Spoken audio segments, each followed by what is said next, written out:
The hunger crisis is deepening across Gaza. The government media office says just 36 aid trucks entered the Strip on Saturday. More than 600 need to enter Gaza each day to meet the basic minimum requirements. At least 169 Palestinians have starved to death since Israel's war began, including 93 children. And more than half of those deaths have occurred in just the past 2 weeks.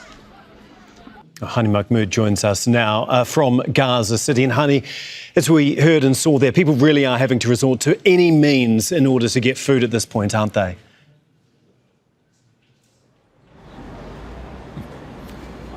Good morning, Tom. That's absolutely the case on every single day. And believe it or not, people try to get creative in the alternatives that they find here or to search for in order to avoid being hungry and being starved to death. But we've passed the tipping point now. Starvation is everywhere. It's widespread. Cases in the hospitals are very, very high. So from barter into offering a service for just bread or for anything else to survive, these are just little things in the face of the bigger problems that have spread everywhere across the Gaza Strip. It's more of a real struggle on daily basis to survive these difficult conditions, and even people with money now, they have serious problem going to the market and buy, because the majority of their cash is frozen inside bank accounts, so they are unable to get the basic necessities to their children.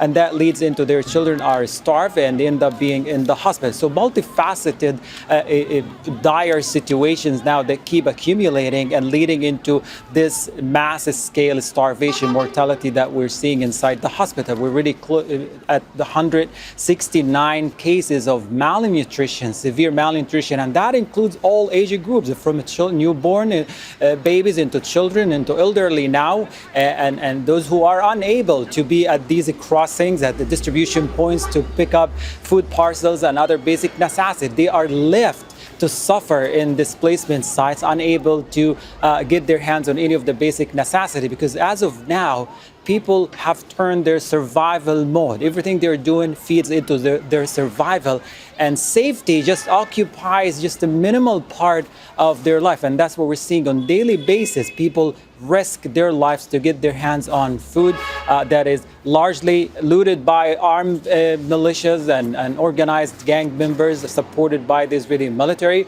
or they die because of the stampede, because of the chaos born out of desperation and the act of violence at these distribution centers. Hani, stay with us because the Palestine Red Crescent says one of its staff members has been killed in an Israeli attack on its headquarters in southern Gaza.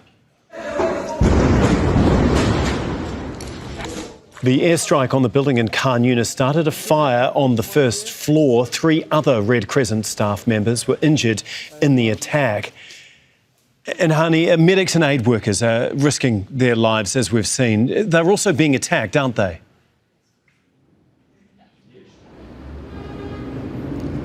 Well, the attack on the Red Crescent Society facility in Khan Yunis was not the only one as of last night. Explosions could be heard across Gaza City. In fact, there was one massive explosion, and all the reports that we received, that was coming from central area. I'm talking about a very long distance from Gaza City into the central area, but we were able to hear these massive explosions resulting from the ongoing home demolition. The Israeli military plants these explosive devices in areas that are crowded and densely populated, with many of the residential clusters that are flattened. But the Red Crescent Society is one of many of the medical facilities across the Gaza Strip that are repeatedly targeted and they're severely damaged. From the opening weeks of the war, this particular facility in Khan Yunis, and it looks like the particular reason for that is to push it out of service. It offers free medical services to Palestinians across the Strip. It works as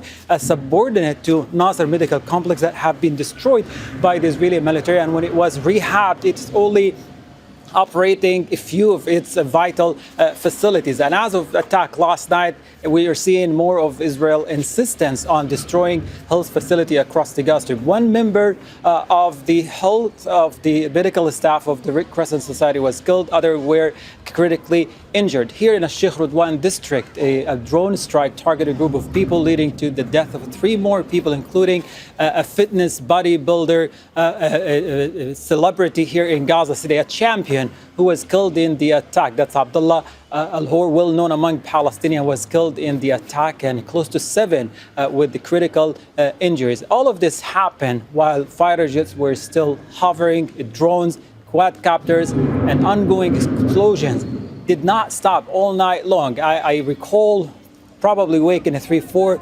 times at night at the sound of massive explosion coming from the eastern part of Gaza City. So another sleepless night, not for me, but for many Palestinians who are cornered here in this small area in the western part of Gaza City. Hani, as always, thank you so much for giving us the realities of what is happening on the ground in Gaza. Hani Mahmoud in Gaza City for us. Don't miss out. Get a full picture. Subscribe to Al Jazeera for reliable news, expert insight. Like, share, stay ahead.